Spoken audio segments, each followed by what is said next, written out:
Are New York On2 style salsa dancers truly dancing on 2, or are they actually dancing on 1? Well, today we're going to examine that very question. So be sure to stay tuned until the end of this video for an answer that just might surprise you. But first, welcome, and if you haven't already, please subscribe for all the latest innovative videos from Salsa Goals. Now, even though there are several slightly different On2 timings as mentioned in this previous video, the most popular timing for On2 salsa dancers is the New York 2, also known as modern mambo, and the steps for this timing are 1, 2, 3, 5, 6, 7.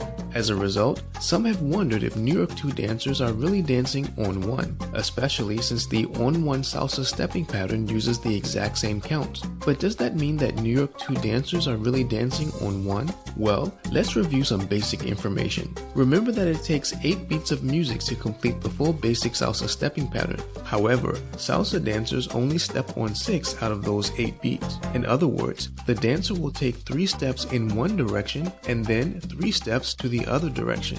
But although each side of the pattern has 3 steps, 2 of those steps can be considered as the most noticeable and rhythmically important steps of the pattern. We'll call these the dominant steps. These dominant steps consist of the outside step or break step and the step that the dancer takes to return that same foot back to the center, which can also be referred to as the middle step. The timings that salsa dancers used are called On1 or On2 because the outside step or the break step occurs on either beat 1 or on beat 2.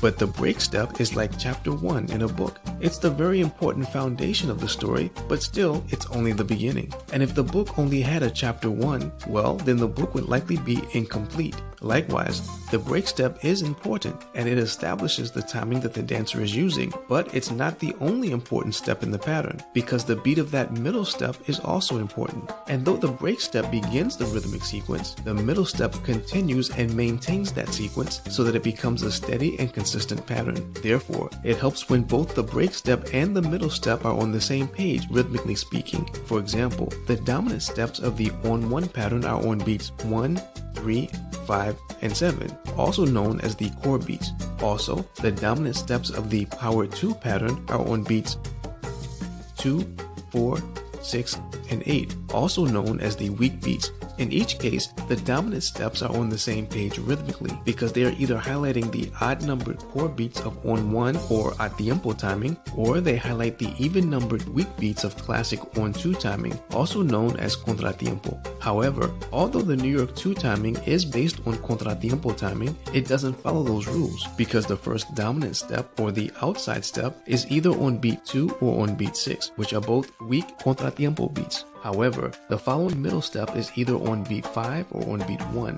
which are both core beats and are also known as the downbeats of the music. So that second dominant step is definitely a tiempo or on 1 timing. But what does all this mean? Are New York 2 salsa dancers really dancing on 2, or are they actually dancing on 1? The surprising answer?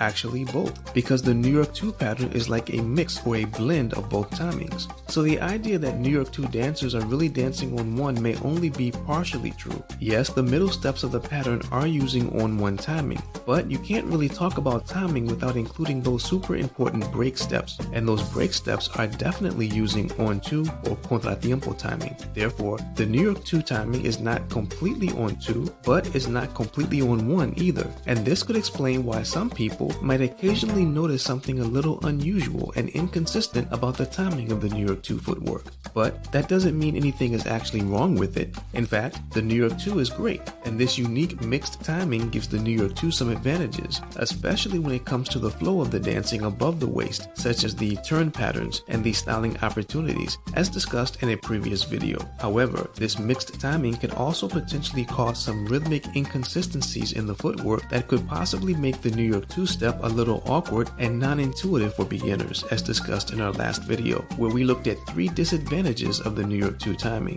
But since there are several slightly different On2 timings, there is another subtle rhythmic issue that others might notice. What is it?